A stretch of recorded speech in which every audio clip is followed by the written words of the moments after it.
Hi Older Elementary Camp. Today is our last video, so if you haven't figured out the boxes yet, feel free to ask me anytime.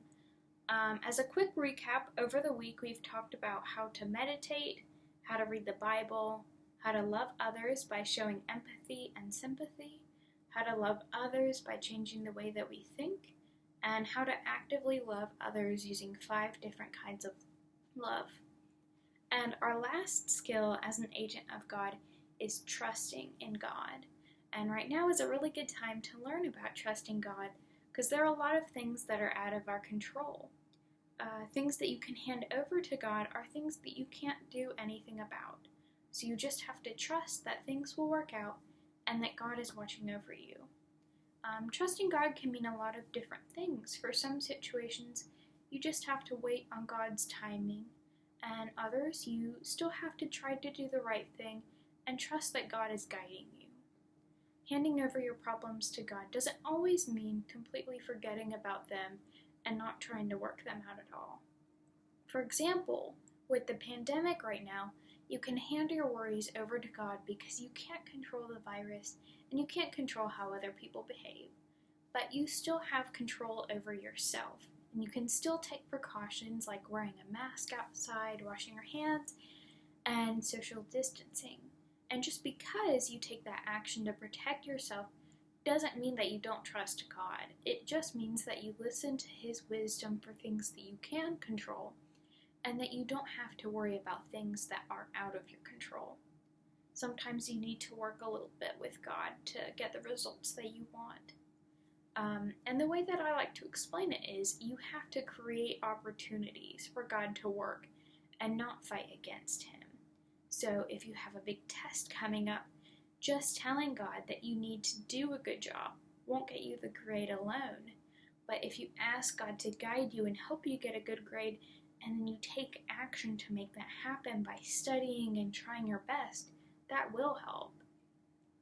Or if you want a spot on a sports team but you never try out, you're not going to get it. God isn't just some genie that you pray to every once in a while, tell Him what you want, and He'll give it to you. You still have to put in that effort for Him to make that happen for you, and you have to trust Him to guide you where you need to be, which might not always be what you want.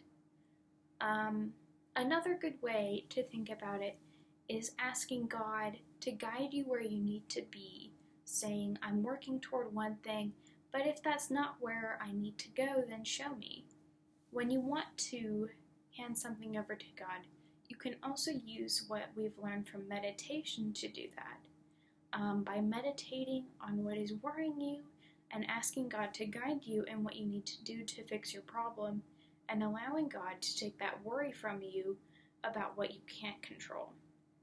So one Bible verse that we can meditate on when thinking about God and trusting God is Psalm 23, which is a poem that King David wrote.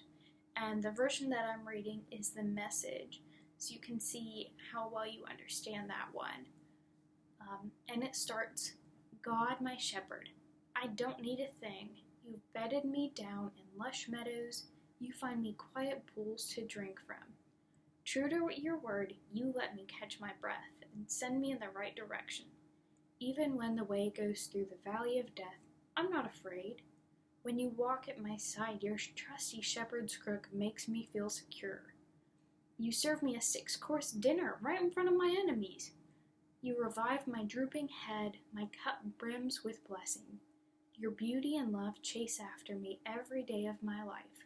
I'm back home in the house of God for the rest of my life. And one kind of good thing to look at in this that I'd like you to notice is when it talks about going through the valley of death.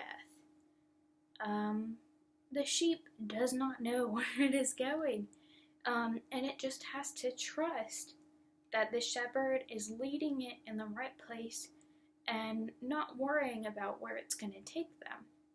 And right now, it can feel like you don't know what's going to happen. You don't know where you're going. You don't know what's happening.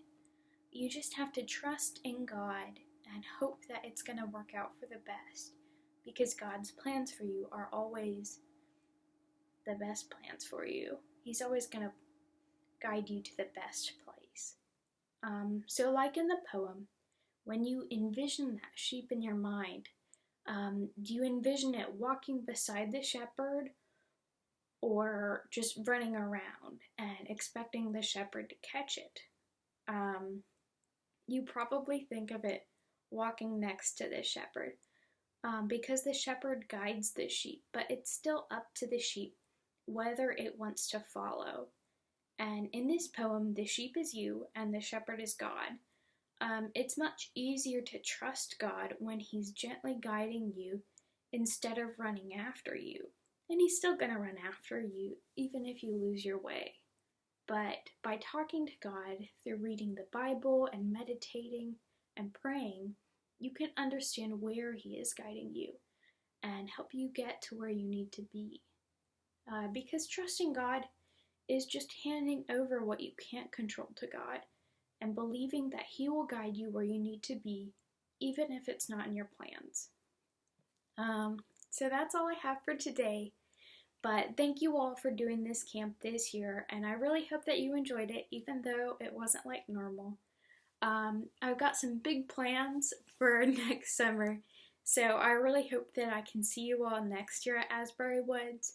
Again, if you have any issues with the boxes or anything, you can always text me or email me, and I'll try to help you out. But thank you for coming this year, and I hope you all got a good experience out of it.